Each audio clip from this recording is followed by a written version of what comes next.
Excelente y bienvenidos a todos a Banqueta Virtual. Estamos acá otro jueves de ciencia y estamos por supuesto acompañados por nuestros estimados divulgadores de ciencia, Eder Ballesteros, y desde la hermana República del Petén, Henry Cabrera. Amigos míos, feliz año nuevo, un gran gusto verlos en este 2025. ¿Cómo estás, Henry? Muy buenas noches, muy bien, Kevin, Eder, ¿qué tal? Espero que hayan pasado unas felices fiestas después de este largo descanso que nos hemos dado por Banqueta Virtual en los jueves de divulgación. Pues volvemos ya con energías renovadas, con un tema que nos va a apasionar. Eder creo que nos va a explicar de una persona que es posiblemente, bueno, es uno de los más escritores de ciencia ficción y también científico que estudió la carrera de química, uno de los más influyentes que hubieron del siglo XX. Eder, ¿quién es la persona? Claro que sí. Buenas noches a todos, Kevin. Gracias por este nuevo link, este nuevo enlace, este 2025, acompañado, por supuesto, estos jueves de ciencia, como siempre, no ha de faltar. Y bueno, pues a todos, gracias por esta compañía. Como siempre decimos, el placer es para mí estar aquí acompañado de Henry, a quien respeto y comparto muchísimas cosas de él. A veces cuando yo estoy tratando de escribir algo, Henry ya lo puso. Sí, me ganó. Y como si estuviéramos hablando al mismo tiempo, pero a distancias inmensas. Entonces, Henry, a quien respeto muchísimo y fantástico por su trabajo de divulgación. Excelente, síganlo por favor, él es excelente, él es muy bueno en geopolítica y para aprender con él mi hija, tengo una anécdota personal, Henry. Mi hija tiene 11 años y ella escucha los WhatsApp cuando tú los envías y me dice, papi, ese señor con el que usted habla duran 8 minutos hablando de política y de historia. Sí, mami, 8 minutos, 10 minutos. Wow, sí sabe ese señor, me dice ella. Un saludo de mi hija, a quien por aquí te envía tus saludos. Así que ya tienes ahí una apasionada historia de geopolítica, sociales, economía y todo lo que sea.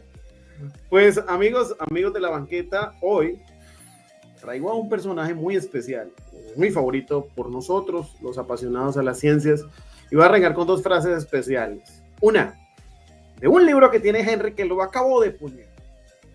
Los dioses hicieron vino para compensar a aquellos que no podían permitirse la venganza. Henry Sheldon, Fundación. El libro que tiene Henry ahí, el libro que tiene Henry. ¿Y de quién es ese libro? Nada más y nada menos que el maestro de la ciencia ficción, Isaac Asimov. De él precisamente vamos a hablar hoy. Y la gente preguntará, ¿por qué él? Pues porque él es quizás, junto a Julio Verne, sí lo podemos decir así, Robert A. Heinlein y Arthur Charles Clarke, ¿sí?, los considerados más grandes escritores de ciencia ficción de todos los tiempos. Una frase que ojalá nuestros líderes de nuestras democracias, ojalá lo escucharan y ojalá lo oyeran. Nuestros hombres de Estado, empresarios y gente común deben adoptar la forma de pensar propia de la ciencia ficción. Les guste o no, la conozcan o no, solo así se pueden resolver los problemas vitales de hoy en día. Isaac Asimov. ¿Quién fue Isaac Asimov? Se preguntarán entonces las personas que aquí nos ven por las diferentes plataformas. Pues bueno, Isaac Asimov fue un escritor y profesor de bioquímica, ¿sí?, en la Escuela de Medicina en la Universidad de Boston, con origen judío, ruso, nacionalizado estadounidense, ¿sí? Es quizás, fuera de ser también escritor de ciencia ficción, es también un gran divulgador de cultura científica, que eso es rarísimo también encontrarlo. Su obra más famosa, ¿sí?, pues, es la famosa serie de Fundación. Incluso Apple TV la llevó también a cine, ¿no?, hace unos años. También es muy famoso también la serie de Fundación como trilogía o ciclo de Trantor, ¿sí?, que forma parte del Imperio Galáctico. Y bueno, otra famosísima serie que lo hemos leído sus libros o hemos visto en cines, la famosa película de robots, en este caso, Yo Robot, ¿sí?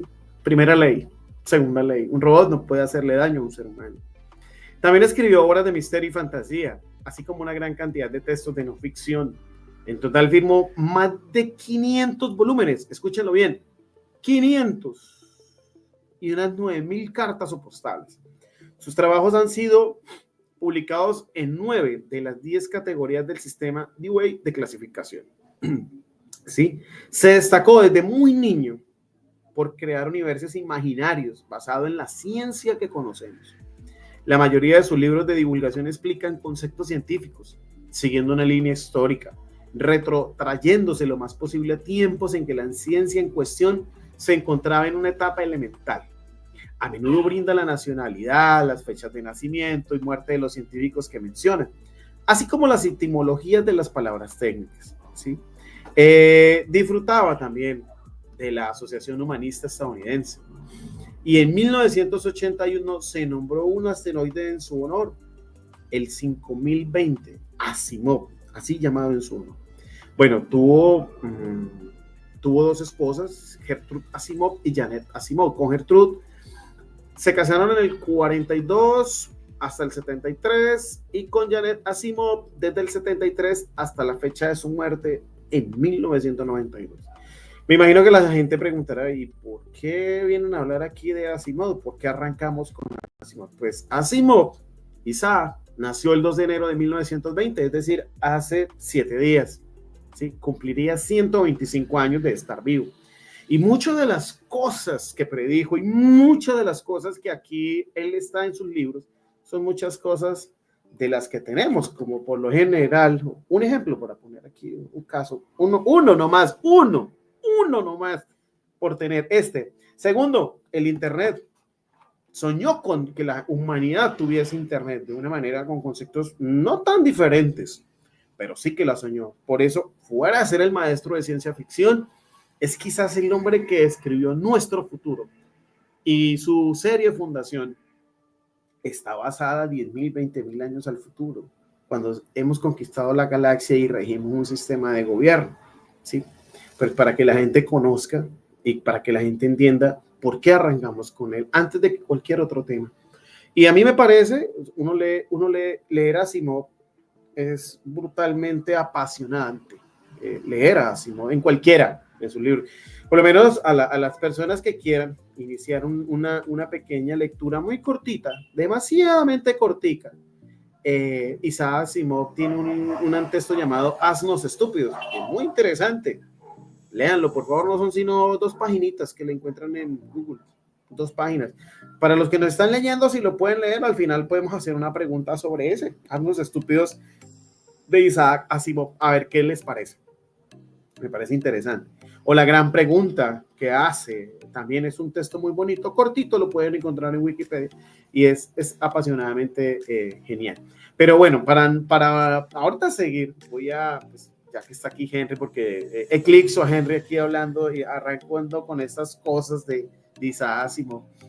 Y con Henry nos cuestionamos muchas cosas, porque cada vez que escribo yo sobre Isaac Asimov, o lo traigo en su memoria cada vez que hay un lanzamiento, un vuelo espacial o un descubrimiento científico inmenso, lo traigo a colación.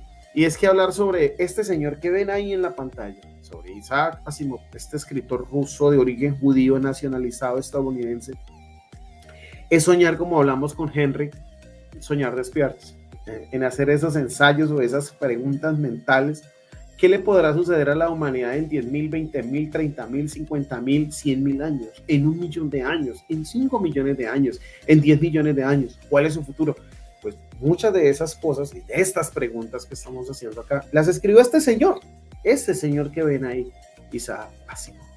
Pues Henry, algo que nos quiera para dar este inicio de esta charla sobre Isaac Asimov. Sí. Siempre de la biografía de Isaac Asimov, como claramente lo dijo Eder, él nació en Rusia. A raíz de la revolución rusa, la familia decidió emigrar a Estados Unidos. En 1917 se dio la revolución rusa y decidieron emigrar. y se fue. Cabe mencionar que Isaac Asimov nunca aprendió ruso, él aprendió a hablar inglés, por sí solo aprendió a leer y escribir. Ya cuando fue a la escuela ya era un niño bastante dotado, con bastante conocimiento. Cabe mencionar que Isaac Asimov fue muy influido por las revistas que había en ese tiempo. La familia, para sobrevivir, su papá tuvo que poner una tienda de caramelos, y la tienda de caramelos complementaba la venta con venta de revistas, y eso fue la primera exposición que tuvo a Isaac Asimov sobre el mundo, sobre las historietas, y lo que iniciaba en ese tiempo a darse como la ciencia ficción. Ahí fue donde él empezó a tener este contacto y a empezar a soñar, a querer escribir y todo. Cabe mencionar que él tenía que pasar de la escuela, toda la familia tenía que pasar por la tienda a atender la pequeña tienda de golosinas y dulces que vendían. Y él pasaba mucho tiempo, no tenía casi contacto con sus amigos, ni compañeros, casi no tuvo amistades, y se la pasaba leyendo. Entonces desarrolló una personalidad bastante introvertida en ese sentido, en ese tiempo, que solo se dedicaba a leer, e incluso él amaba de estar encerrado. Normalmente hay personas que tienen claustrofobia, él tenía filofobia. Él amaba estar encerrado leyendo sus cuentos siempre, cada vez que podía, pues se ponía a leer. Y ese fue el inicio de la gran carrera, con una amistad que llegó a tener con uno de los que tenían las revistas de historietas en ese tiempo.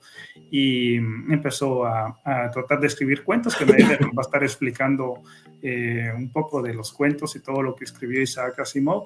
Y más adelante le vamos a entrar a la chicha, que es lo que es los libros, los principales que él escribió, como este libro, y explicar algunos términos científicos de lo que él habla.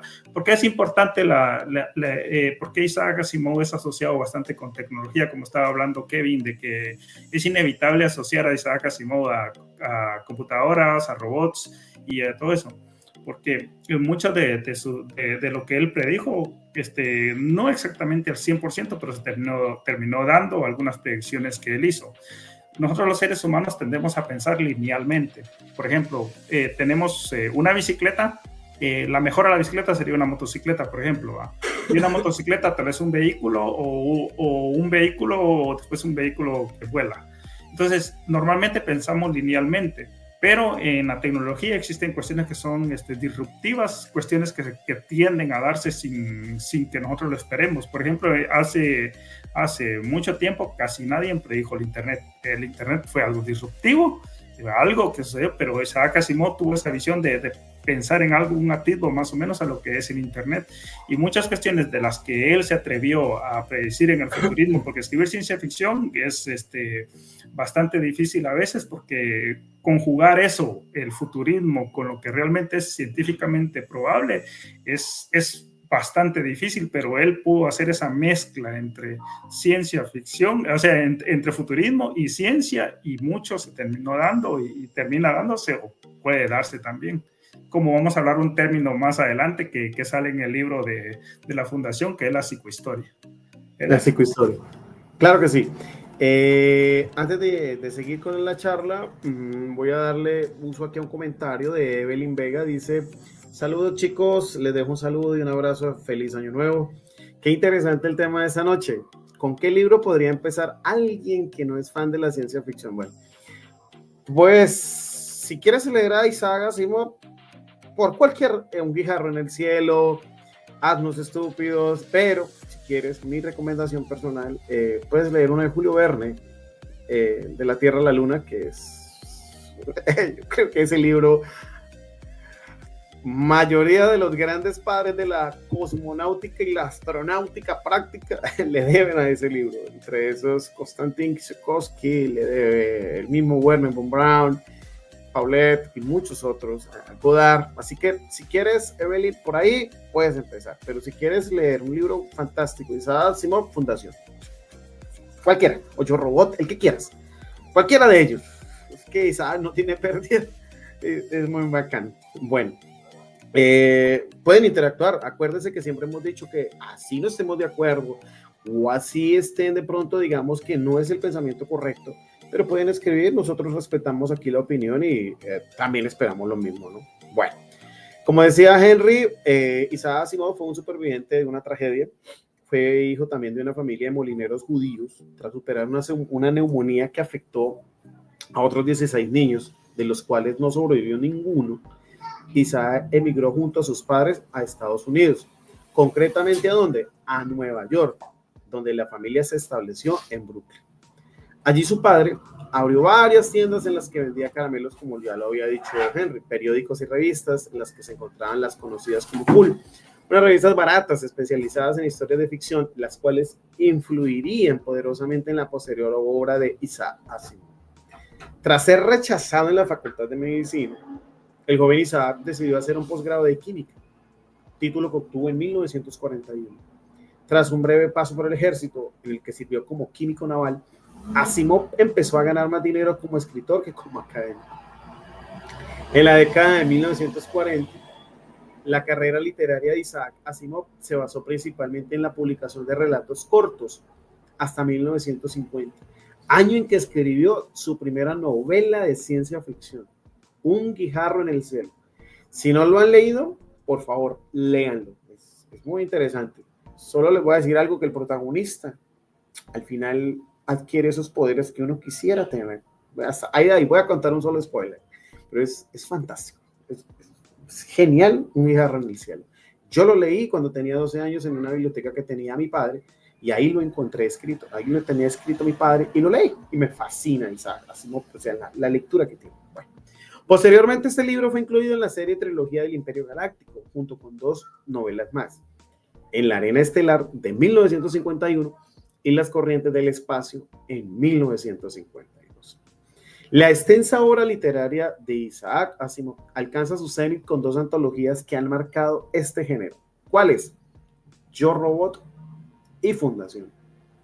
En 1950, Asimov reunió en una sola obra 9 relatos cortos publicados en la década anterior, en una antología que llamó Yo, Robot.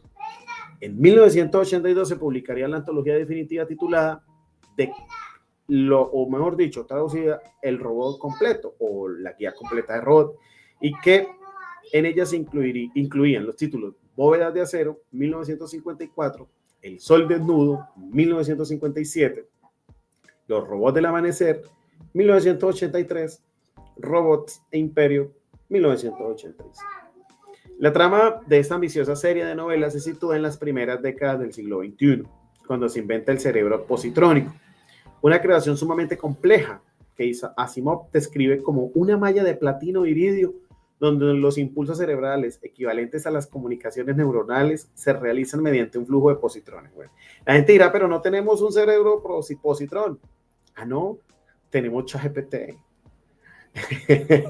tenemos Gemini, tenemos Grok, tenemos Copilot. A un clic, como decía Isaac Asimov, preguntas algo y te da la respuesta. O te puede dibujar, o te puede hacer un plano, o te puede hacer un cálculo posible, una línea de programación. O sea, no estamos lejos.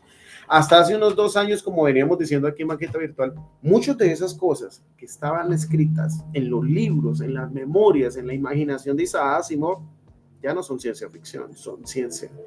Y eso que nos parece, como veíamos la película Yo, Robot, y que alguna vez lo debatimos aquí, ver la inteligencia artificial de Vicky, ¿sí? Si alguien vio la película Yo, Robot de Vicky, Vicky es la inteligencia artificial que controla todo. No es tan descabellado preguntar en una superinteligencia artificial.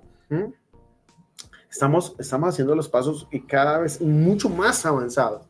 Entonces, como Vicky dice allí, año 2030, año 2040, la humanidad está y tiene robots. No estamos lejos de los robots de Tesla, Optimus, de tenerlos en la casa y van a ser asequibles, ¿no? Lógico que, pues, como decimos con Henry, a veces el dueño de la lámpara se va por un camino diferente y comete ciertas cosas que brillante en unas y decepciona en otras, ¿no? El señor más. Pero por ahí es el camino. Entonces, ahorita sigo leyendo más lo de Yo, Robot, porque me voy a detener en sus leyes, pues para hacer una analogía y decir si realmente se cumple como tal. Bueno. La segunda antología que escribió Isaac Asimov es Fundación. En ella el autor nos sitúa en el núcleo de la galaxia, centro neurálgico del Imperio Galáctico, en un planeta que se llama Trantor. La civilización ha llegado a su esplendor máximo y en ella los avances tecnológicos, científicos e intelectuales son inimaginables. Escúchenlo bien, inimaginables. Ojo, esto lo escribió hace casi 70 años. Pero nada es eterno y todo principio tiene su final.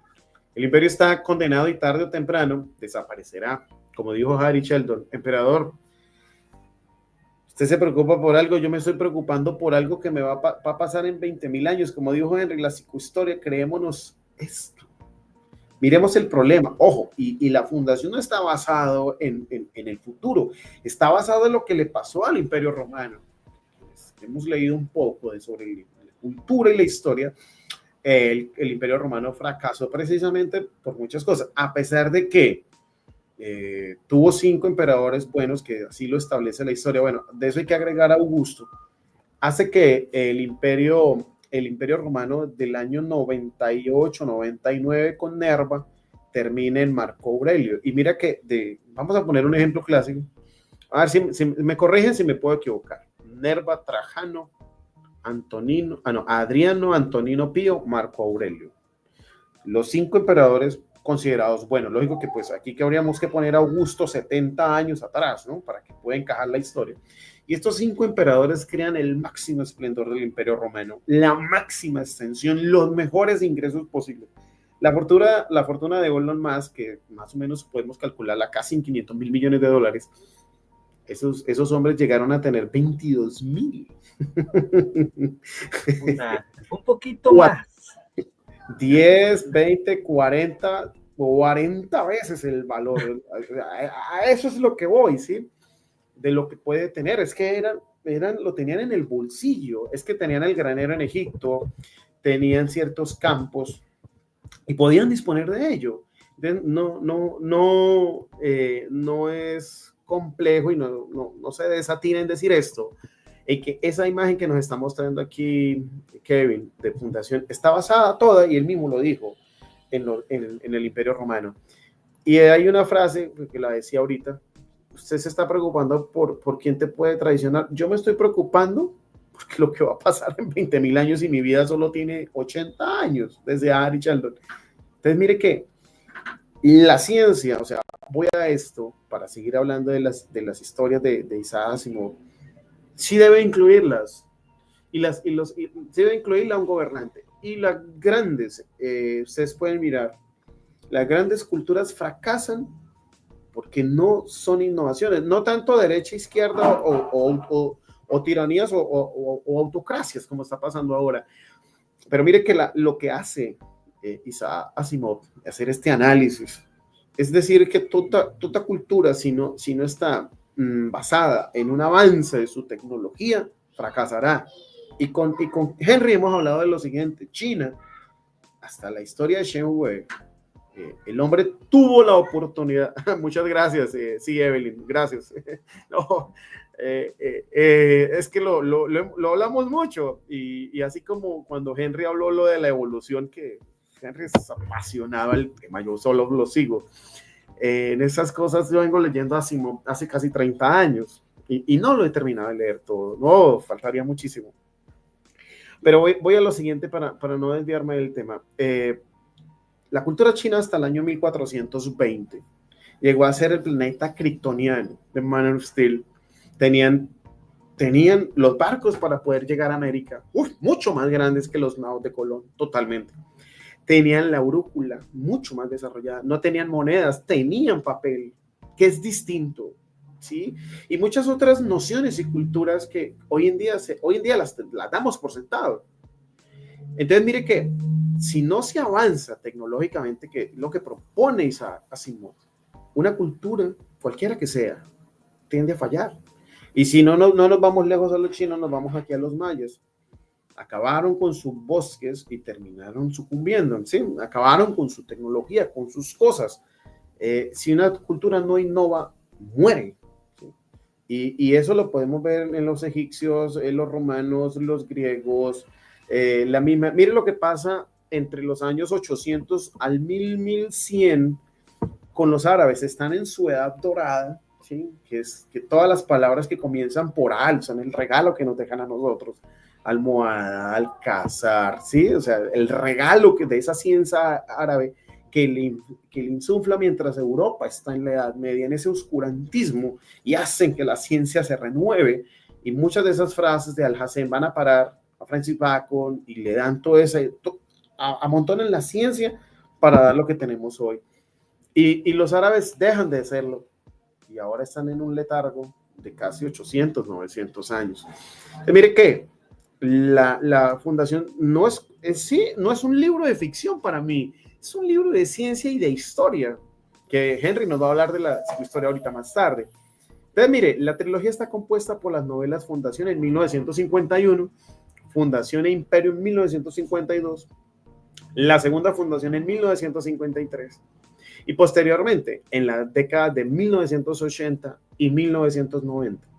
Asimov incluyó dentro del ciclo 4 títulos más: Los límites de la Fundación, Fundación y Tierra, Preludio a la Fundación y Hacia la Fundación. ¿Sí? Asimov es recordado sobre todo por sus obras de ciencia ficción, pero también es destacable su faceta como divulgador. ¿Sí? Escribió sobre matemáticas, astronomía y química, y también sobre historia. Asimov atrevió a sí mismo a hacer algunos vaticinios.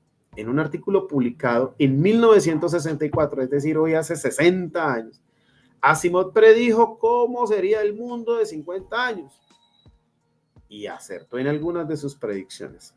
Predijo que mientras realizábamos una llamada telefónica, no solo la oiríamos, sino que también podríamos ver a nuestro interlocutor. Lo estamos haciendo en ese momento.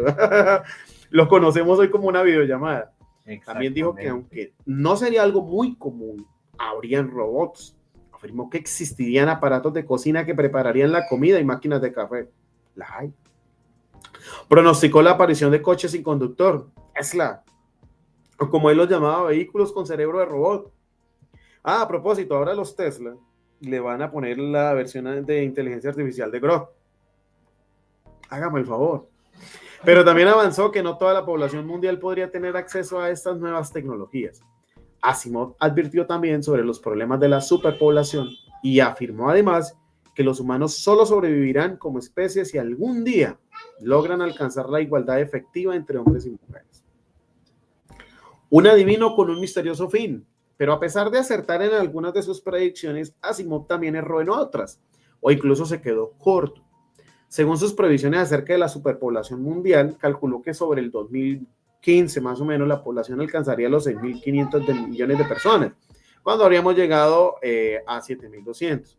Una parte de su cultura popular y científica del año 2019 considera a Asimov un escritor muy visionario, aunque en realidad el índice de acierto en sus predicciones ha sido menor al 50%. O sea, eso es bastante. El estilo narrativo de Asimov es sumamente sencillo y a pesar de tener una estructura literaria compleja, ¿sí?, apenas tiene descripciones detalladas, prefiriendo dejar espacio para el diálogo. Sí, los diálogos son inmensos. Ustedes miran en Asnos Estúpidos, que fue lo que les recomendé al inicio, y cuando el mensajero saluda a Narón, ¿sí?, es mucho diálogo y el diálogo es muy hermoso de entenderlo. ¿Sí? Para los que lo están leyendo, me imagino que sí, porque al final vamos a hacer la pregunta. Eder, una preguntita. Señor. Acá, nos dice aquí Daniel, he leído esos, los mandó cuando estábamos con la imagen sobre Fundación, pero son densos, no se leen fácil. Que ahí está Henry, que por cierto, les tengo que decir, lleva ya como 4 veces presumiéndonos su versión de Fundación. Así, así, ¿cómo estás, Henry? Bien, leyendo. ¿Ustedes? No, voy a terminar esta frase y se lo voy a dejar a Henry, porque Henry sí nos va a hablar un poquito de Fundación. Para poder ser adelante. Lo que llevaba de Asimov. Y claro que sí, le vamos a responder a Daniel, creo que fue el que escribió, ¿no? Sí, Daniel. Perdón ahí la interrupción. No, tranquilo, qué pena que yo por eso le dije a ustedes ahorita, no me dejen este tema porque aquí voy solo, no me por favor, paren. No, adelante. Nosotros estamos contentos, dale. Yo estoy escuchando porque yo sí tengo que admitir que de los padres de la ciencia ficción, o sea, Eder mencionó a Julio Verne, lo adoro, fue el primer escritor que yo tengo que conseguir todos sus libros. Mencionó a Clark, también otro que he leído, pero con Asimov, que podría ser, para utilizar una frase, que podría ser la fundación de todos estos, yo no he leído ni un libro de Isaac Asimov. Entonces, yo estoy así como que viendo y escuchando a Eder, como que aprendiendo, y espero que todos los que nos están mirando también, y que no olviden dejar sus comentarios, ¿verdad? Así que, por favor, Eder, adelante. Kevin, a propósito, ya que estás ahí, ¿cómo vamos en audiencia? ¿Cómo están los espectadores? ¿Cómo comenzamos Ahorita tenemos, como les comenté, ahí anda, yo creo que Elon Musk se vio venir esto, ¿verdad? Entonces, tuvimos unos problemitas ahí con Twitter, que es donde Banqueta Virtual tiene mayor audiencia, pero ahorita tenemos a 15 personitas mirándonos en YouTube, así que un abrazo, un beso a las 15 personas en YouTube. Tenemos a 2 en Facebook, y curiosamente en la red social que menos hemos trabajado, tenemos también 2 personitas en Twitch. Así bueno, que, bien. Ahí vamos. Pero ya vamos a recuperar Twitter, ahí vamos a sumar. Pero a todos los que nos están mirando en YouTube, no olviden, denle like, suscríbanse. Ahora sí. Bueno, adelante. Termino acá. Entonces, voy. Aquí le voy a nombrar a alguien. El estilo narrativo de Asimov es sumamente sencillo, y a pesar de tener una estructura pues, literariamente compleja, como decía que el señor, es denso. Apenas tiene descripciones detalladas, prefiriendo dejar espacio para el diálogo. También la rapidez con la que podía escribir, le permitió crear verdaderas obras maestras, como Arthur C. Clarke, otro de los grandes del género de ciencia ficción, dijo que si bien él no sabía si había escrito más de 3,000 palabras en un día, Asimov podría hacerlo en menos de medio día. Es increíble, o sea, aterrado la manera en que ese hombre se sentaba a escribir. Bueno, también aquí vamos a hablar ya de la parte final, ¿sí? El 7 de abril de 1992, The New York Times publicó la muerte del escritor. Aquí lo dice, y ya les voy a decir a las personas, a consecuencia de un fallo cardíaco y renal. 10 años más tarde se supo que fue consecuencia de una transfusión de sangre recibida en una operación en 1983. Isaac Asimov contrajo el virus VIH. Cuando fue descubierta la fatal infección, sus médicos insistieron en no hacerla pública la información debido al prejuicio que se tenía entonces por los infectados por esta terrible enfermedad.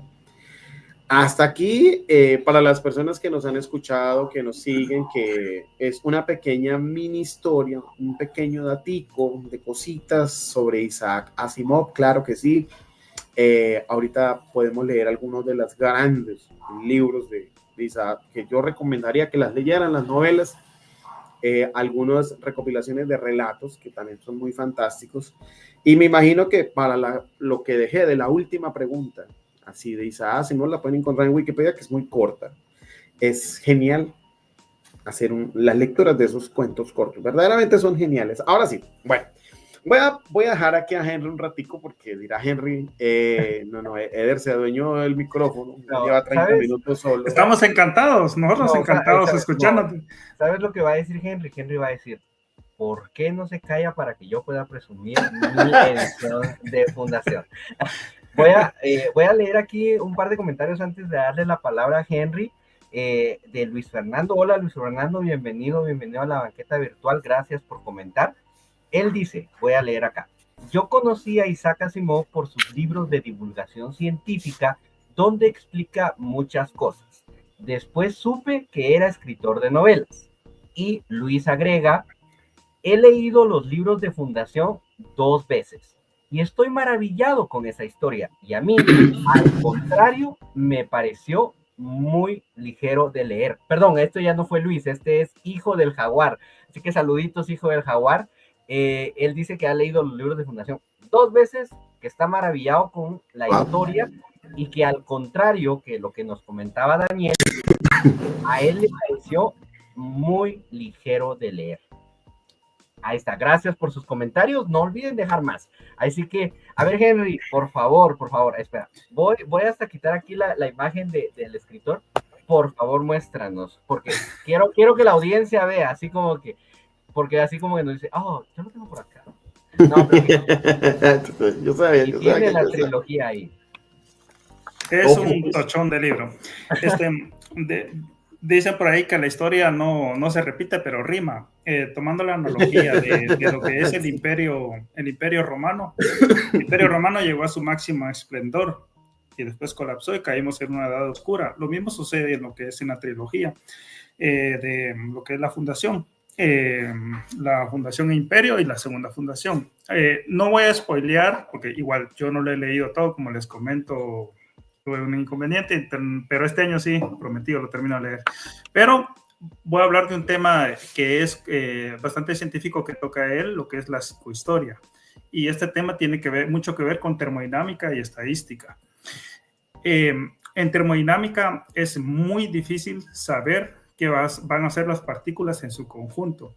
Si nosotros medíamos de una a una en partícula, sí podemos saber más o menos la predicción que va a ser la partícula. Si le agregamos suficiente energía a una partícula, más o menos sabemos qué es lo que va a hacer, cuánta energía necesita un electrón para saltar de una órbita a otra y todo. Ahora, de 2 partículas en adelante ya empezamos a tener problemas. Entonces, en el siglo XIX surge una rama que es la termodinámica. En la termodinámica empezamos a hacer predicciones, pero estadísticas de lo que va a ser el conjunto de partículas. Y tal como lo sucede en la termodinámica, viene Isaac Asimov y adapta este término de psicohistoria. La psicohistoria tiene que ver estadística, en lo que es sociología e historia, y toma las predicciones de todo lo que hace la sociedad en su conjunto para poder predecir el futuro, lo que va a ser la sociedad. Entonces, a partir de ese gran conjunto de los avances que hay en tecnología, en computación y en todo, puede tomar todos esos datos, y a partir de esos datos se pueden predecir qué es lo que va a suceder en el futuro, y por eso se pueden hacer predicciones del futuro colapso que va a tener la civilización. Y eso es la gran importancia que tenemos nosotros en esta novela de cómo se entremezcla no solo la ficción, sino la ciencia en sí per sí misma se entremezcla, y podemos tener una grandiosa novela y poder nutrirnos en ciencia, en ficción y un gran entretenimiento que vamos a tener. Perfecto, sí, así es. Sí. Henry, sí, perfecto. Tú que has leído la parte de la psicohistoria, te hago una pregunta. Si la aplicaran los gobiernos como tal, digamos, estas sociedades de hace 50 años para acá, ¿qué crees? ¿Cómo sería el avance? ¿O qué opinas? Mejor dicho, la pregunta va, ¿cómo crees o cómo sería la aplicación de la psicohistoria como la plantea Harry Sheldon en una sociedad democrática, pongámosle Estados Unidos? Lastimosamente, no sé si te acuerdas de lo que estábamos platicando hace rato. Lastimosamente, la humanidad tendemos a perder, olvidar lo que sucede. A veces lo que sucede en 100 años tiende a olvidarse en 50 años y todo. Somos víctimas de nuestra propia ignorancia a veces y no aprendemos del pasado. Ni siquiera, si realmente cualquier país, los seres humanos en su sociedad en conjunto aplicáramos, por ejemplo, aprendiéramos de la historia y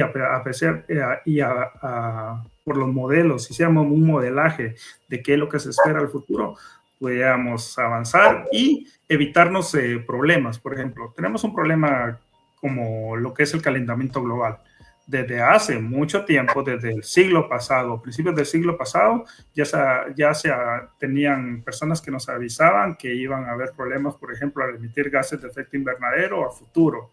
Llevamos 100 años y todavía hay personas que siguen debatiendo algo que está demostrado científicamente que va a perjudicar a los seres humanos, lo que es el cambio climático.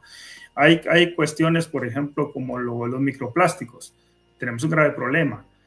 y se llega avisando de que tenemos un problema de microplásticos y se sigue, ni siquiera se saben los efectos que va a haber y todo, pero no hay regulaciones, por ejemplo, la cantidad de plásticos que hay.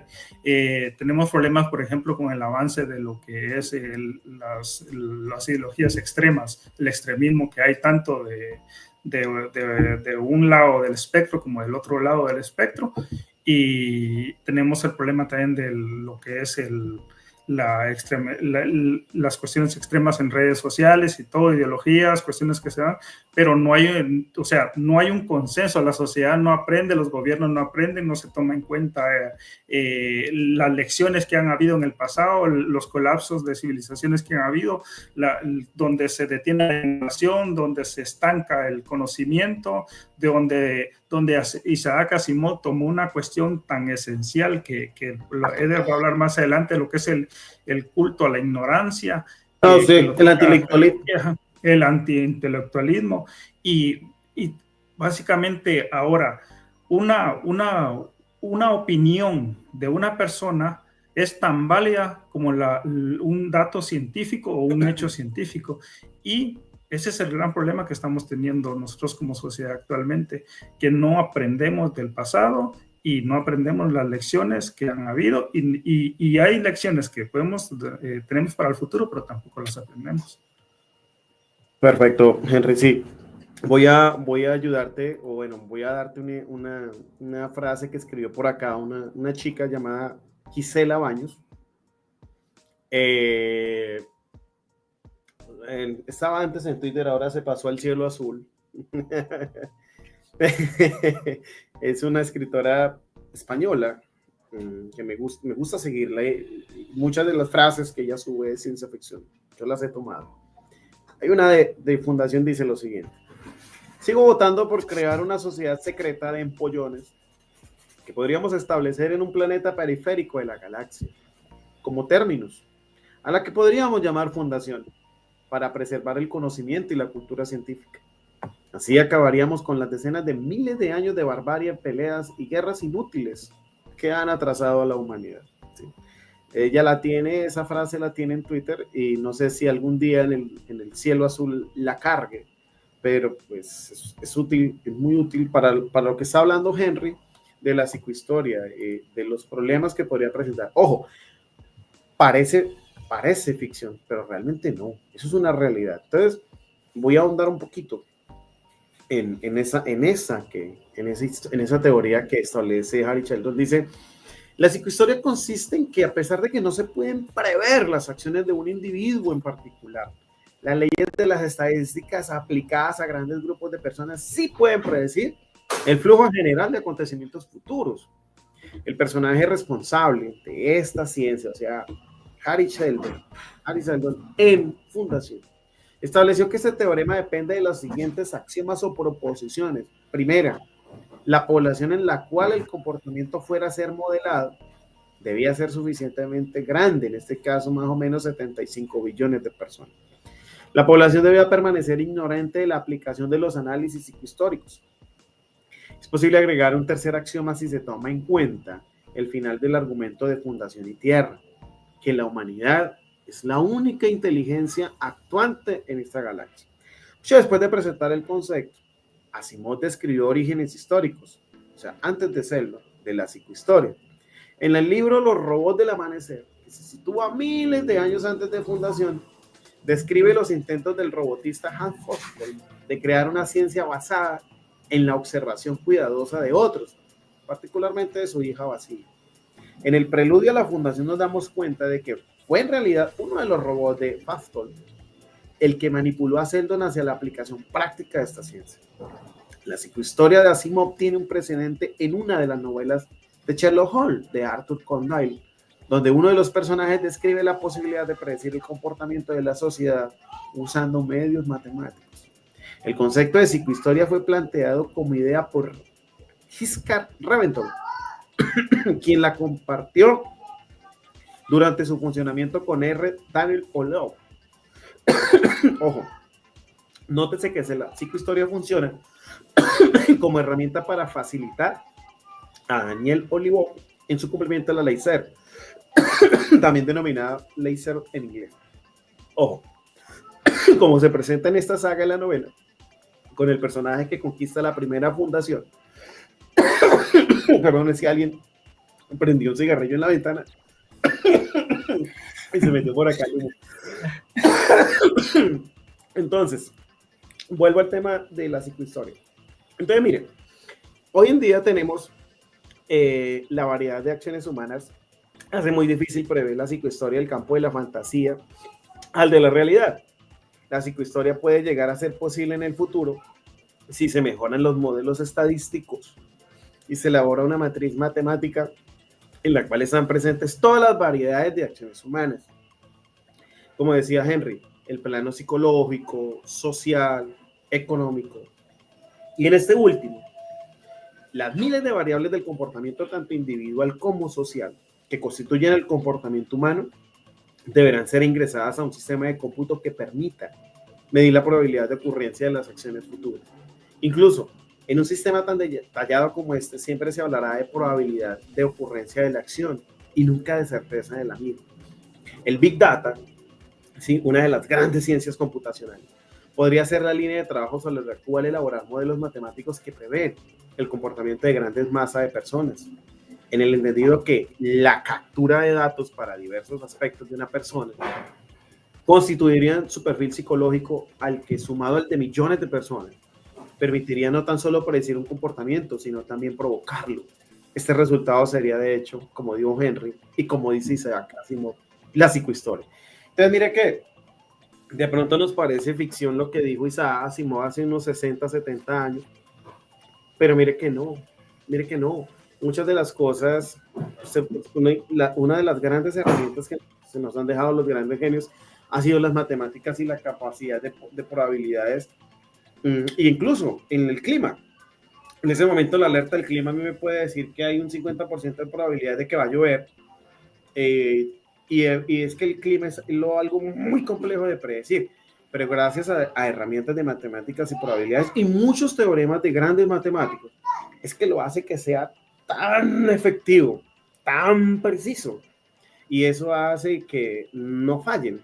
Tiende a fallar, claro, pero no, como lo establece Isaac Asimov en la última pregunta. Es un cuento de ficción que se publicó en 1956. Y entonces dice, dos muchachos le hacen una pregunta a una poderosa computadora llamada Multivac. Y es interesante cómo se puede revertir la entropía. Léanla, por favor, es cortita, es bonito, el texto lindísimo, la forma en que lo escribe Isaac Asimov es fascinante, es fascinante. Entonces, Kevin y Henry, como dicen acá, conceptos muy complejos, pienso yo, dice Marcos.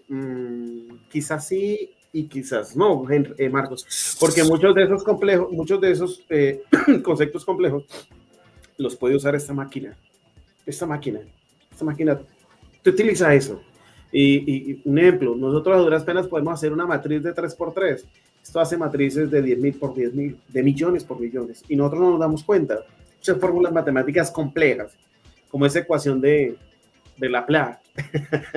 Jean-Baptiste Laplace.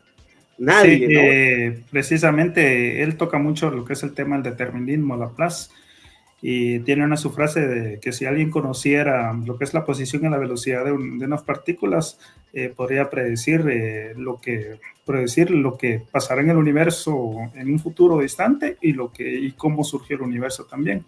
Y bastante de lo que es la psicohistoria toma lo que es el determinismo, toma cuestiones complejas, muy complejas, como los seres humanos, y por cuestiones estadísticas y de predicciones a futuro, puede hacer esas famosas predicciones él en su conjunto. Lo mismo que sucede con lo que se tocó con lo que es las partículas. Un gas por sí mismo, por eso a veces tendemos a ver nosotros el clima, lo que es el clima. El clima, los modelos solo nos dan una predicción a 24 horas, a 36 horas, y a medida que avanza el tiempo, el porcentaje de asertividad va bajando en los modelos. ¿Por qué? Porque son tan complejos y necesitan tanta cantidad de datos que va perdiendo su capacidad de predicción. Lo mismo sucede con lo que es la sociedad también, porque a veces hay factores que tienden a distorsionar los datos. Por ejemplo, un ejemplo, imagínense que alguien hubiese, que por una cuestión hubiese nacido, que alguien hubiera intervenido y no hubiese nacido Albert Einstein, la historia hubiera cambiado profundamente en la sociedad. Pero si un modelo tuviera tanta capacidad de computación y pudiera predecir a futuro todas las acciones posibles que pueden dar y las decisiones que se dan o no se dan, los efectos contingentes de la sociedad, podrían hacerse bastantes predicciones asertivas, y eso es lo que se trata de tomar en eso. Pero surge paralelamente en la capacidad de computación, que actualmente la estamos llegando a tener nosotros, por ejemplo, en la computación que cada vez avanza más, y se pueden hacer modelos mucho más asertivos que pueden tomar mucho más datos y hacer operaciones matemáticas mucho más complejas de lo que tú hablabas, por ejemplo, de un teléfono. Por ejemplo, las computadoras que llevaron el hombre a la luna, no eran nada parecido a un celular, tenían la capacidad computacional de una calculadora que tenemos actualmente nosotros, y ahora actualmente los celulares tienen una capacidad de computación que hace 50 años ni siquiera se imaginaba la sociedad. ¿Y qué nos espera al futuro a nosotros, por ejemplo? ¿Qué predicciones van a hacer esos modelos? Wow. Yo quisiera acotar algo ahorita que Henry mencionó lo de los teléfonos, y que él también nos mencionaba la cantidad de cálculos. Yo recuerdo que leí una frase, no recuerdo muy bien dónde, y decía, ¿cómo le explicarías un teléfono celular a una persona de hace 100 años? Entonces decía una personita, el comentario me pareció muy gracioso, pero muy atinado, de la verdad, el uso que le damos a esta tecnología. Y él dice, esta persona decía, yo le diría que en este cuadrito de plástico y de metal, yo tengo acceso a todo el conocimiento humano, pero que lo utilizo para pelearme con desconocidos y reírme de videos de gatos. Entonces, yo creo, me aventuro a decir que probablemente en 100 años vamos a tener una situación más o menos más avanzada sobre la tecnología, pero estoy seguro que los videos de gatos van a seguir. Tomando la frase del gran Arthur C. Clarke, ¿verdad? Cualquier tecnología suficientemente avanzada es indistinguible de la magia. Para una persona de hace 100 años, de hace 500 años, la tecnología que tenemos ahora, algunas cosas son bastante difíciles de poder explicar, o para el ciudadano de a pie común. Hay personas que sí lo entenderían, pero o hace 500 años... O sea, peligroso, sería peligroso. Yo creo que solo con el hecho de, como decía Eder, que fue una de las cosas que Asimov predijo, lo que estamos haciendo en este momento. Eder está en Colombia, Henry y yo estamos en Guatemala, pero Henry está en el Petén, que para los que no saben de Guatemala, eso está al norte del país, y yo estoy en Quetzaltenango, que está al oeste. O sea, no nos conocemos, nunca nos hemos visto, y estamos acá dando información. Eder, adelante. Y gracias, no, y con un nodo matemáticas de redes. Sí. Y no sabemos dónde está nuestro público. Exacto, así es. O sea, es increíble. El sueño de Asimov en esta lo está precisamente bien dicho y bien escrito, y lo predijo con una exactitud inmensa. Henry, la encontré la frase, permítame. Una inteligencia que en un momento dado conociese todas las fuerzas que animan la naturaleza y la situación de cada uno de los entes que la componen, y que además fuera lo bastante vasta para someter esos datos al análisis, abarcaría en la misma fórmula el movimiento de todos los cuerpos más grandes del universo y los del átomo más ligero. Nada sería incierto para ella. El futuro, como el pasado, estaría presente ante sus ojos. Pierre-Simon Laplace. Ensayo filosófico sobre las probabilidades, 1814. Ahí lo tienes. Sí, definitivamente cuando pensábamos que todo se iba a poder predecir lo que es la mecánica clásica, ¿verdad? Donde las partículas lastimosamente tenían tenido la mecánica cuántica de haber desbaratado todo. Nada, me guardo esta frase: nada sería incierto para ella. El futuro, como el pasado, estaría presente ante sus ojos. Wow. El Sí. demonio, también el demonio de Laplace, ¿no? Sí, el demonio de Laplace. Muy bueno. Vamos a tener que tocar esos temas un día de estos también. Acá Bueno. la banqueta está más que disponible. Hay un tema que Henry, y lo vamos a tocar acá antes de que se nos va, para ir cerrando cositas, de algo muy interesante: el anti-intelectualismo. ¿Sí? Sí. Es el culto a la ignorancia. Ha sido una constante en nuestra historia política y cultural, promovida por la falsa idea de que la democracia consiste en que mi ignorancia es tan válida como tu conocimiento. Cierro comillas, Isaac Asimov. El culto al anti-intelectualismo. Creo que constantemente vemos en las redes sociales y en los debates que hay constantemente en la sociedad, podcasts y todos, que se reafirma lo que Isaac Asimov dijo hace 50 años aproximadamente.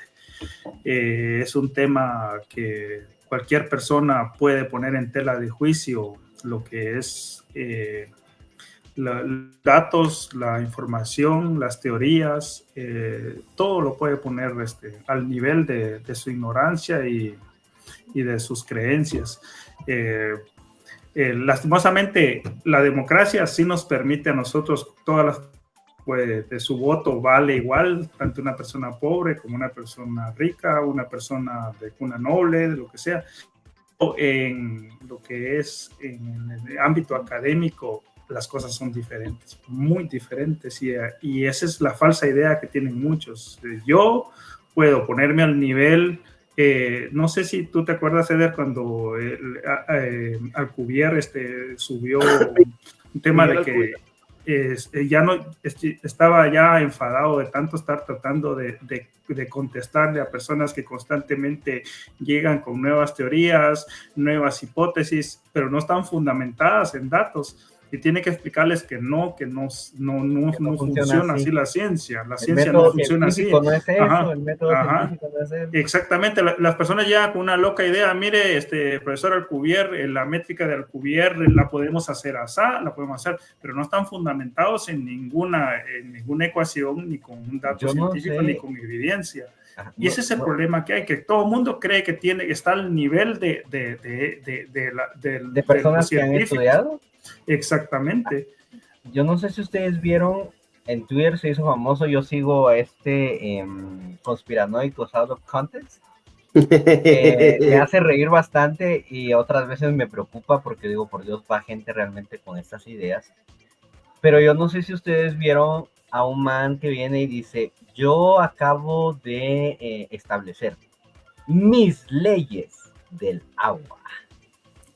Y decía, y utilizaba 3 leyes, pero fue tan gracioso porque una era de que el agua siempre se mantiene plana. Yo, así, ¿no? Entonces, y ese tipo de cosas, ¿no? Pero él decía, son leyes, pero lo más gracioso es que esta situación terminaba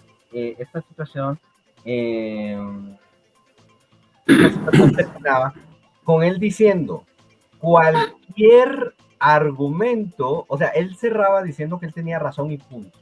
¿Por qué? Porque eran sus leyes, eran las leyes del agua de este man. Entonces, era tan gracioso porque, como dice Henry, o sea, este tipo de hipótesis no es simplemente que diga, muy bien, en este caso, donde hay 2 personas que no tienen cabello, digamos, por ejemplo, está Eder y estoy yo, vamos a decir, por cada 2 personas que no tienen cabello, va a haber un petenero, porque está Henry acá. Y esa es la ley de la calva y el petén de Kevin. Así, porque yo lo digo. O sea, eso no es lo mismo a que Henry venga y me diga: mira, la gravedad funciona de esta manera y acá con matemática te lo voy a probar. Entonces la matemática no va a tomar en cuenta de que Henry le cae bien, si Henry le cae mal, no. Los números van a ser objetivos. Y eso es lo que la gente, pienso yo, si me permiten la terciar, lo que la gente olvida, de que todos estos datos científicos, en este caso, por ejemplo, la gravedad, no son de que simplemente, oh, ya está. No, hay mediciones, hay ecuaciones para explicarlas. Y es lo que la gente, o sea, es como les diría yo, a mí me da risa porque a veces yo digo, ok, te cuesta sumar 1 más 1, ya va a ser despejar X, ¿no? Ya va a ser entender una ecuación como la de la gravedad. Entonces yo en eso sí estoy muy de acuerdo con lo que ustedes dicen.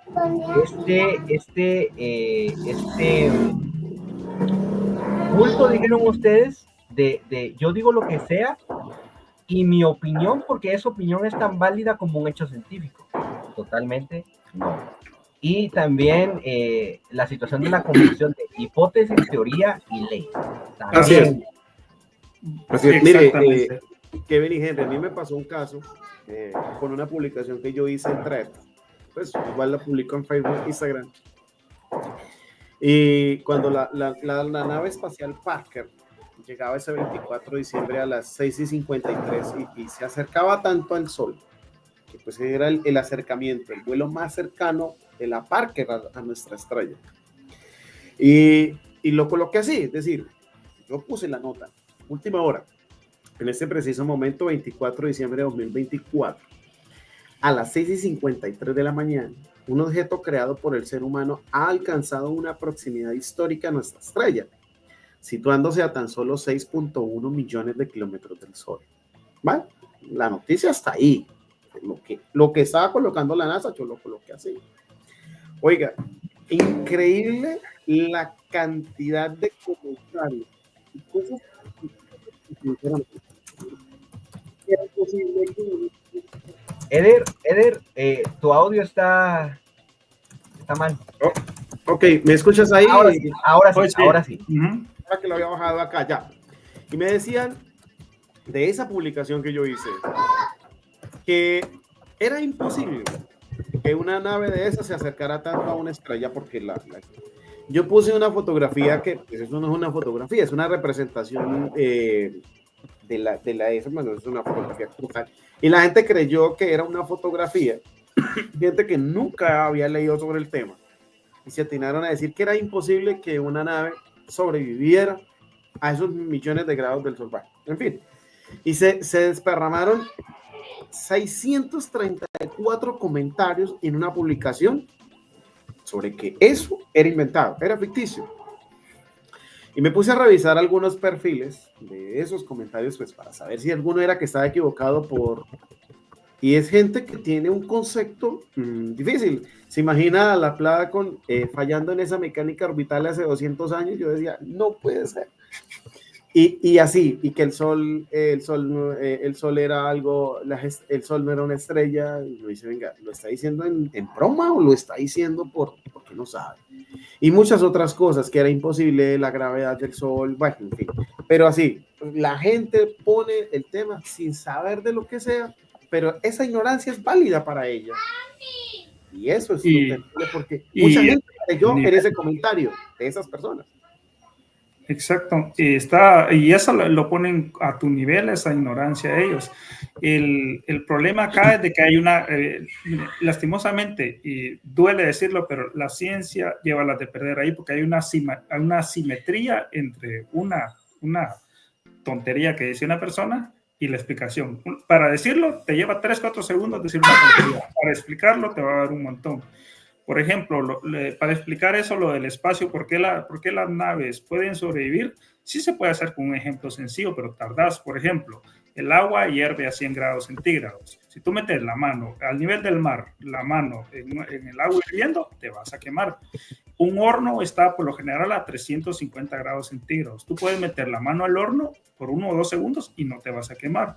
¿Por qué? Porque hay menos partículas, menos densidad de partículas que te pueden transferir la energía y por eso, por esa razón Un horno, a pesar de estar mucho más caliente, puede soportar uno meter la mano en un horno, obviamente no tocando el metal, no que en el aire, porque el aire es menos denso.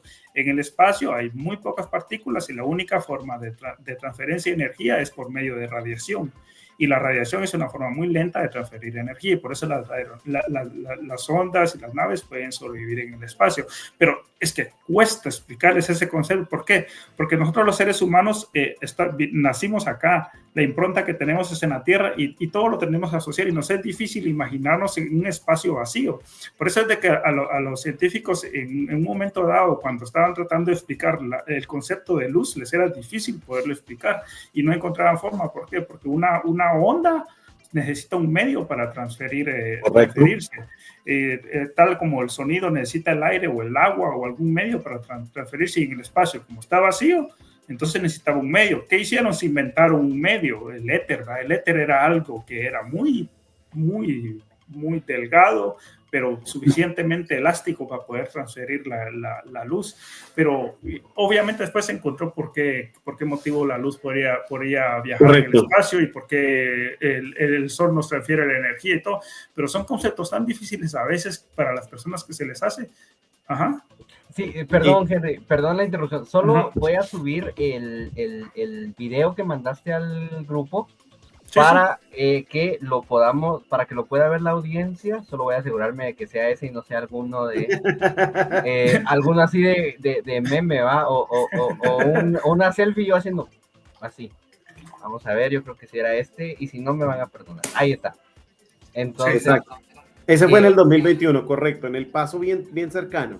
Ajá, perdón, yo acá sí voy a admitir mi ignorancia, pero esto, ¿qué es lo que estamos viendo?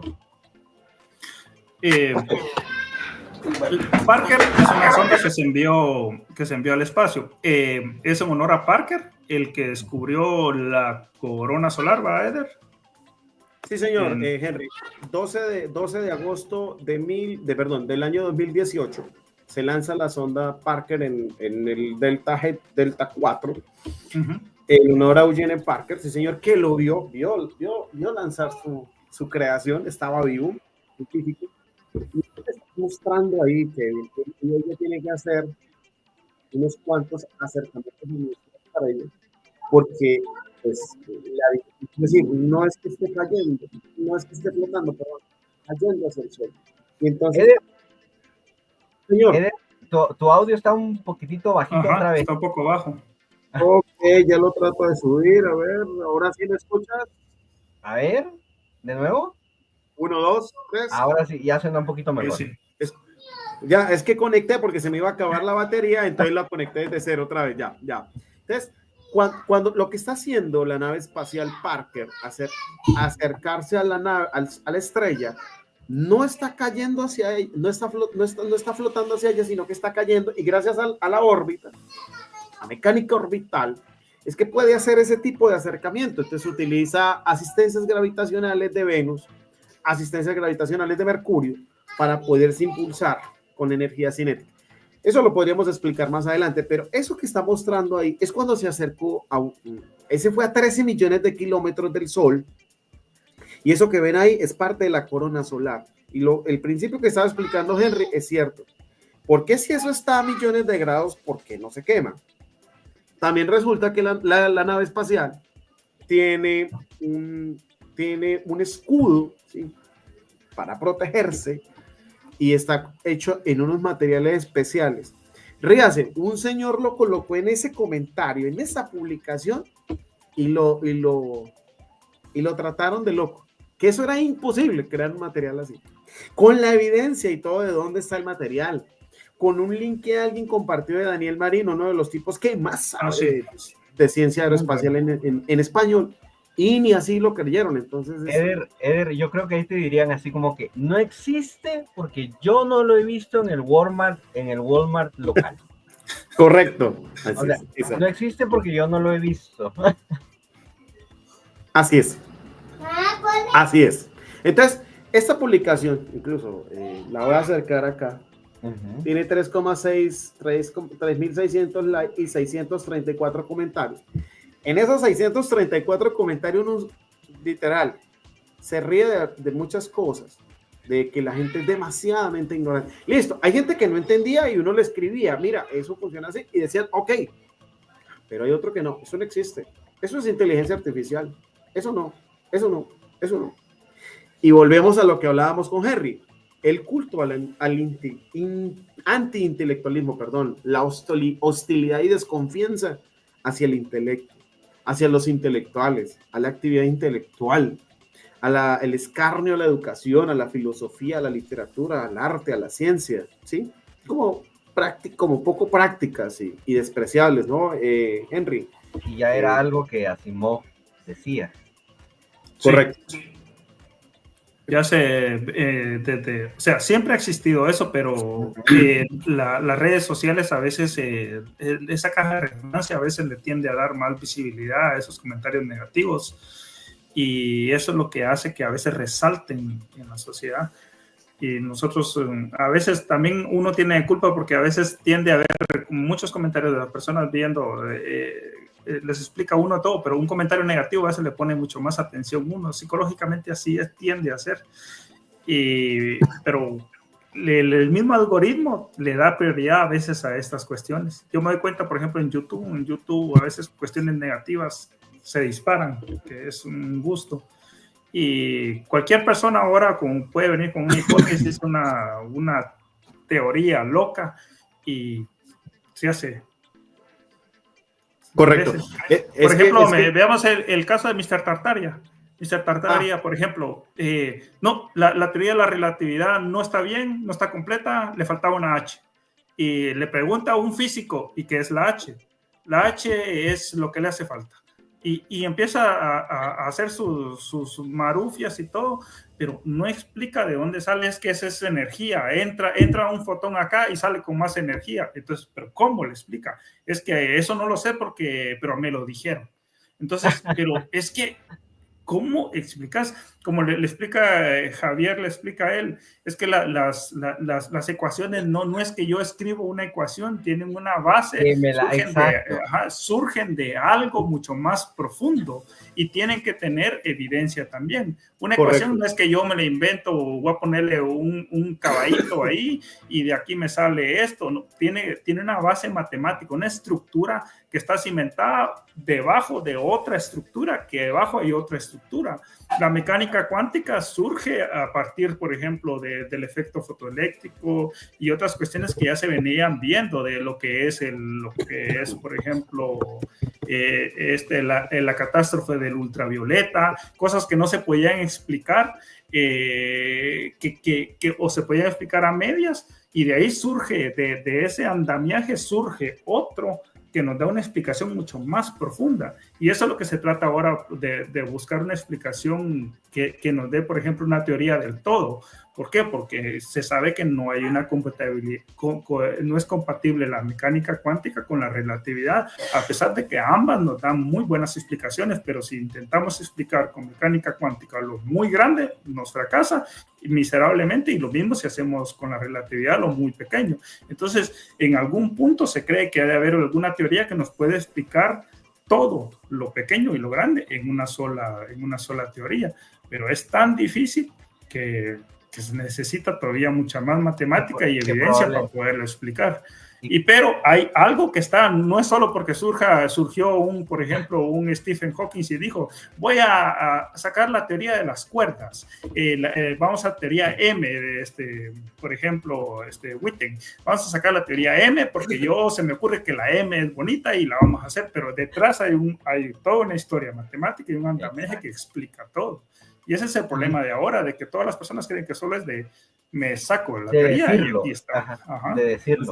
Ahí sí que van a perdonar la expresión, pero es me voy a sacar las teorías del forro de los cojones. O sea, no funciona así.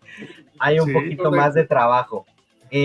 Quisiera yo, por ejemplo, algo que muchos conocen de Asimov y que probablemente no sepan que viene de él, y perdón ahí por el giro en el tema, pero y sobre todo por la famosa película con Will Smith, son estas pequeñas cositas. ¿Qué les parece si nos adentramos a algo que a mí me pareció bastante curioso, porque cuando yo vi la película, y, o sea, sí había escuchado el apellido de Asimov, pero como les digo, muy de, ok, sin Asimov no existe Clark, no existen los demás. Entonces, lo de las leyes de la robótica. Y yo al principio pensaba, y ustedes por favor me corregirán si estoy equivocado, pero yo pensaba que era una situación de, ok, es una situación de que este escritor lo hizo, fue algo artístico, pero a mí algo que me pareció muy interesante de averiguar eventualmente, y ustedes me dirán si estoy en lo correcto o no, es que estas tres leyes de la robótica se aplican a la robótica, tal vez no de forma literal como Asimov lo escribió, pero son parte de cómo se espera que se desarrolle la robótica en la vida real. ¿Es esto cierto o yo me fui por otro lado donde no era? Kevin, hay un detalle, voy a agregarle Simi el cuento. A mí me encanta ese arte, el séptimo arte. Y le dice Will Smith al robot, no, sálvala a ella, a mí no, sálvala a ella. El robot pasa, ve a la niña metida en el auto y no la salva, lo salva a él. Y siempre estará ardido con esos robots. Porque si él dice, si yo hubiese sido un humano, hubiese salvado a la niña, no a él. Por eso él carga aquí, Will Smith, aquí carga ¿cómo se dice? Las letras de ella, de la niña aquí en la cadena, si se le puede decir a eso. Por eso dice, sálvala a ella, no a mí, sálvala a ella. Uno, recordemos que esto viene de un escrito de ficción, escrito, guarde la fecha, Kevin, 1941, Círculo Vicioso de Isaac Asimov, ayer a la vueltica, es decir, hace 83 años, ¿sí? De ese tiempo viene el Círculo Vicioso y viene la historia, y bueno, y vienen las tres leyes de la robótica, y viene para debatirla aquí un ratito. Pero también Isaac Asimov, fuera de las tres leyes de la robótica, ¿sí? Bueno, es simplemente, ¿cómo lo podemos definir, Henry? Como un conjunto de normas que tendría que seguir una sociedad llena de robots, ¿no? Primera ley, un robot no hará daño a un ser humano, ni por inacción permitirá que un ser humano sufra daño.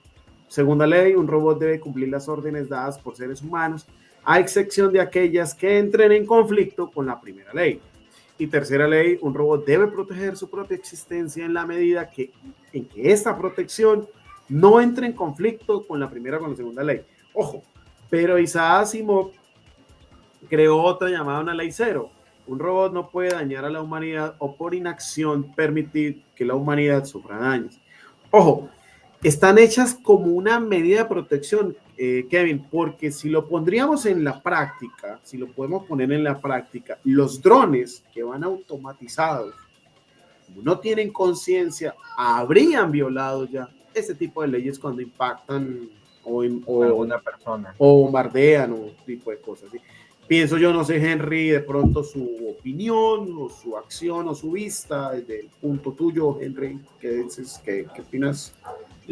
Primeramente, tomando el tema que estabas hablando de Will Smith, cuando le tiene rencor al robot que lo salva a él y no a la niña, eso se tiene que ver con un dilema filosófico. Que un código moral, ¿cierto? Un dilema moral. Eso hay muchas variantes de ese dilema, que está el dilema del tranvía. Exactamente. Hay que tomar a veces decisiones morales uno para la hora de tomar ciertas acciones, y el robot en este caso tomó la opción que a su conciencia, entre comillas, del robot, la persona que estaba salvando era la que tenía más opciones de sobrevivir. Muchas de esos dilemas se está pasando ahora actualmente, por ejemplo, a lo que es a las inteligencias artificiales, por ejemplo, de los vehículos. tienen que tomar todos esos dilemas a la hora de tomar una decisión cuando sucede un accidente, por ejemplo. Y todo parte de esos dilemas se adaptan hacia lo que es las tecnologías de la IA. Lastimosamente, la IA nunca va a ser pulcra, siempre va a tener un sesgo que va a llevar implantado de la persona o las personas que la están programando, y a veces van a tender a cometerse a veces ciertos errores o no. Ahora, con la cuestión de los drones y la robótica, por el momento los drones son manejados por seres humanos. Lo estamos viendo en los conflictos en Ucrania, en el Nagorno-Karabaj, en partes de Oriente Medio, en todo. Se plantea que en un futuro no muy lejano, pues, los drones van a ser asistidos completamente por inteligencia artificial, sin intervención del ser humano, buscando objetivos y todo. Por desgracia, la robótica, las 3 leyes de Asimov no se van a tomar en cuenta ahí, porque no van a ser para eso, específicamente para hacer daño a los seres humanos. Lo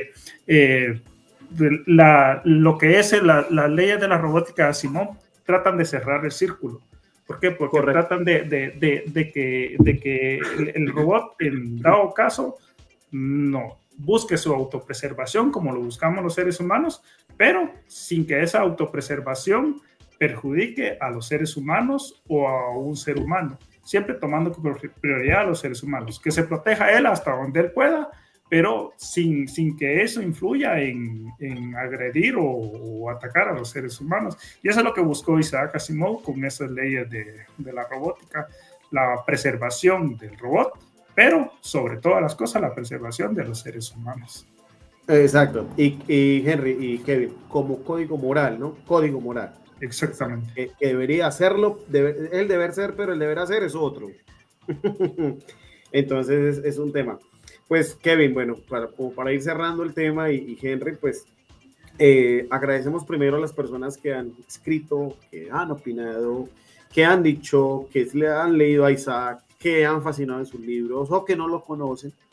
Pues, hombre, los invitamos a que sigan leyendo, que sigan consultando, que sigan escribiendo, que sigan siendo curiosos, porque una de las cosas que más tenía Isaac Asimov era eso, la curiosidad, el placer por descubrir, por buscar y también por escribir, ¿no? También por escribir. Pues, no sé, yo creo que por aquí ya hemos contado la historia de Isaac, sus inicios, la mayoría de libros, sus novelas, sus cuentos. Búsquenlo, léanlo, interactúen con su contenido y bueno, pues aquí siempre estaremos para estar atentos en otro tema, no sé. Bueno, hay un último detalle que se nos escapa, Henry, y yo sé que vas a morir con esto. Voy a leerle lo siguiente y me vas a decir a quién se lo estaba diciendo. Dice: el 13 de diciembre de 1973, Isaac Asimov le envió una pequeña nota de aprecio a alguien, ya les voy a dar el nombre, a ver si Henry o Kevin lo leen, como un lector agradecido, y sin embargo con un sutil tono de humor en la irreverencia final dice: he terminado de leer su libro, La Conexión Cósmica, y me ha encantado cada palabra del libro. Usted es mi idea de lo que debe ser un buen escritor. Tiene un estilo cercano y cuando leo lo que usted escribe es como si le estuviese escuchando hablar. No obstante, una cosa del libro me puso nervioso. Es excesivamente obvio que usted es más brillante que yo y eso lo detesto. Se lo escribió Isaac Asimov a un grande, el mayor divulgador de ciencia de todos los tiempos, Carl Sagan. Ahí lo tiene, mira, ahí lo tiene, sí. Me encanta. Henry, así como que Henry les voy a dar carita, ahorita les voy a dar carita. Bueno, pues... No, es que Carl Sagan tenemos que hacer uno de Carl Sagan. Prometo leer Contacto. Porque sí, se lo dije a Henry de que quedaba pendiente antes del fin de año, pero ya no se pudo. Me ganó diciembre. Pero no, fantástico. O sea, me encanta el asunto de es usted más inteligente que yo y detesto eso. O sea, sincero, o sea, al menos fue así como que, mire, la verdad es que usted es muy bueno, pero me jode que sea mejor que yo. Espera. Sí. Usted es más brillante que Brillante. yo. Eso lo detesto. Yo me apunto a un programa de Carl Sagan. Yo solo el acceso, o sea, lo que yo recuerdo haber visto de niño de Carl Sagan fue Cosmos, su versión de Cosmos. Quien quiera que lo haya puesto, que la haya puesto en el canal 11 mexicano, los sábados, porque la pasaban los sábados, quien quiera que haya tomado esa decisión, creo que merece un abrazo, un altar, lo que sea, pero que le vaya bien en la vida, porque una de las escenas que se quedó conmigo, una de las partes que se quedó conmigo de Carl Sagan, es cuando él habla de los libros. Es que es una belleza. Es cuando él dice, es una conexión entre una persona que pudo haber vivido hace miles de años y con el lector.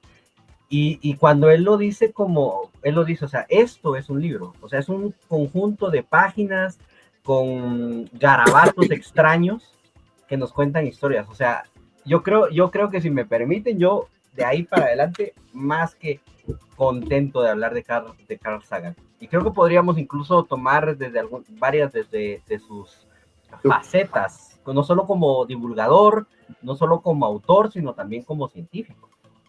Uy, sí, es que Carl es Carl. Sí. Tomando la lectura que hice de ese, ¿qué cosa más sorprendente es un libro? Es un objeto plano, hecho de un árbol, con partes flexibles en las que están impresos montones de curiosos garabatos, pero cuando se empieza a leer, se entra en la mente de otra persona, tal vez de alguien que ya ha muerto hace miles de años. A través del tiempo, un autor habla clara y silenciosamente dirigiéndose a nosotros y entrando en nuestra mente. La escritura es tal vez el más grande de los inventos humanos. Me encanta. Es que yo estoy de acuerdo cuando él dice que es el más grande invento de los humanos.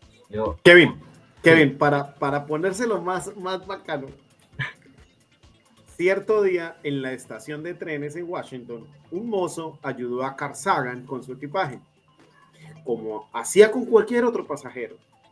Sin embargo, cuando Carl sacó su billetera para darle la propina de rigor, el mozo hizo un gesto de rechazo. Aunque lo relevante de la anécdota no es el gesto en sí, sino la frase con que el mozo lo acompañó. Guarde su dinero, señor Sagan. Usted ya me ha dado el universo. ¡Oh, por Dios! Ok, yo creo que me dicen algo así, voy al espejo y digo, ok, man, ha sido la mejor frase que te van a decir en la vida. Definitivamente. Henry, ahí lo dejamos tocado a Kevin con Carl. No, yo le mandé la foto a Henry de que bajé contacto. Yo le dije, pendiente, y me dice, más te vale. Y me valió un poquito. No, me ganó diciembre, pero... El mundo y sus demonios. Exactamente. Muy bueno. Sí, definitivamente. Sagan es uno de mis pendientes a leer. Yo creo que podríamos hacerlo. Quisimos empezar el año con Asimov porque fue su natalicio hace unos días. A mí me pareció una excelente idea porque, pues, como les digo, yo no he leído nada de Asimov. Ojo que no es algo que me enorgullezca porque yo creo que al menos uno tiene que leer, aunque sea un libro de cada uno de esos autores que ha pasado a la historia, que por algo han pasado. Entonces yo creo que podríamos incluso hacerlo sobre más escritores de ciencia ficción. Yo les digo así, hablan de Clarke, ahí sí ya yo me meto así con permiso, no he leído todos, pero sí ya lo conozco. 2001 Odisea en el espacio, tiene que leerlo. Ya lo leí. Recuerdo, me gustó, aquí voy a hacer una opinión un poquitito controversial, me gustó más que la película, me gustó más el libro, sí. Pero tengo que agregar que tenía 16 años cuando vi la película, entonces imagínense a alguien de 16 años un poquito pretencioso viendo 2001, así como que, joder, ¿a qué hora se acaban estos changos? Considerada una de las mejores películas de ciencia ficción de todos los tiempos. Pues, no tiene o sea, sí, pero yo ahí ya me voy por el rollo narrativo y uy, nos vamos a jalar. Iba a decir de los pelos, pero acabo de caer en la cuenta de que solo vamos a jalárselo a Henry. Kevin, y la banda sonora, ¿no? Así habló Zaratustra. Yo leí de Clark 2001, para el 2010 creo que es la secuela, el de la infancia. Ese a mí me pareció un libro muy, no sé cómo se llama en español, Childhood's End creo que es el título, que habla sobre yo lo leí hace varios años, pero básicamente los extraterrestres llegan a la Tierra. Es un libro muy interesante. Le hicieron serie hace unos años. Entonces yo creo que podríamos Kevin, sí. Cita con Rama, por favor. Ese me lo tengo pendiente, porque es una... Mire lo que va a mostrar, No. Me encanta, pero yo creo que ahí ya tenemos así como que, al menos un par de episodios, y uno de esos va a ser definitivamente que Henry nos cuente su opinión sobre cada uno de esos libros que nos está presumiendo. Ese va a ser el castigo. Fíjate que con vamos a ver si me pongo en contacto con un amigo que tenemos en común con Eder, que es fanático de él y los ha leído todos, Mike, Daniel Flores. Vamos a ver si lo podemos poner en contacto.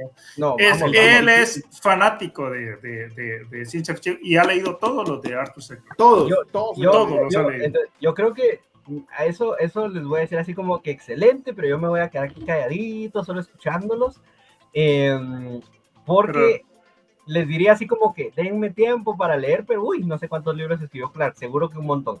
Entonces, y considerando que voy muy lento en enero, no me quiero ni imaginar cuánto tiempo me tardaría. Pero sí, no, definitivamente creo que podemos traer, y más que nada hablar de ciencia ficción, que es un género que no mucha gente lee. O sea, es un género que no mucha gente lee. Y esta ciencia ficción como la de Clark, como la de Asimov, que no es Star Wars. O sea, porque la gente dice Star Wars ciencia ficción. Entonces... O Star Trek. Star Trek es otra cosa que la gente tiende a tener en la mente y tiende a olvidar a veces los grandes clásicos, como Julio Verne también, ¿va? Que es otro que tenemos que tocar. Con Julio Verne, ahí sí, así como que... Bien. Pero chicos, definitivamente fantástico, otro episodio donde creo que aprendimos bastante y me encanta que no sea solamente, ahorita voy contigo, Eder, me encanta que no sea solamente Asimov, nació en tal lado, se murió en tal lado, sino que, hasta vimos el video de esta sonda cercana al Sol, hablamos de la antiintelectualismo, fantástico. Ahora sí, le dejo el espacio a Eder, adelante, Eder. Sí, voy a decirle, resumo la frase con la que inicié, Kevin. Nuestros hombres de Estado, empresarios y gente común deben adoptar la forma de pensar propia de la ciencia ficción. Les guste o no, la conozcan o no, solo así se pueden resolver los problemas vitales de hoy en día. Isaac Asimov. Eso tenemos que decírselo a muchas personas, a muchos. Henry, ¿algo para finalizar? Bueno, muchas gracias a todas las personas que nos estuvieron viendo y escuchando por las diferentes plataformas. Gracias por un jueves más de banqueta virtual. Gracias, Kevin. Gracias, Eder. Un saludo a Vane y a las demás personas que son parte del equipo de banqueta.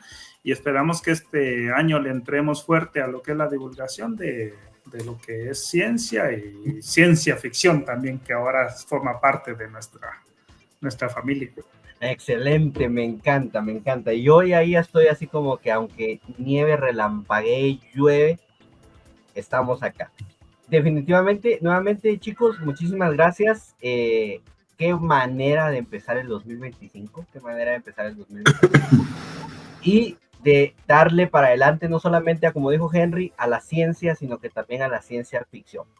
Así que a todas las personitas que nos miraron, muchísimas gracias por sus comentarios, muchísimas gracias por estar acá con nosotros durante 1 hora 35 minutos. No olviden, dejen sus comentarios, dejen su like, suscríbanse al canal de YouTube de La Banqueta Virtual y no se pierdan las demás redes sociales. En todas las redes estamos como Banqueta Virtual o Banqueta Virtual GT, para así no perderse ni uno de los futuros episodios. Eder, ¿ibas a decir algo más? Sí, Kevin, faltaban 2 cositas de la tarea que les dejé a las personas. Ojalá se hayan leído Haznos Estúpidos, ¿sí? Yo voy a leerlo al terminar el episodio. Y por favor, la última pregunta, la pueden leer en Wikipedia, que ahí está perfecto. Así que sus comentarios al final del video los pueden escribir, que con gusto se los voy a responder. Eso, excelente. Así que vayan, ya les dejo aquí tarea al profe Eder. Así que muchísimas gracias. Esto ha sido otro episodio de La Banqueta Virtual y nos vemos pronto.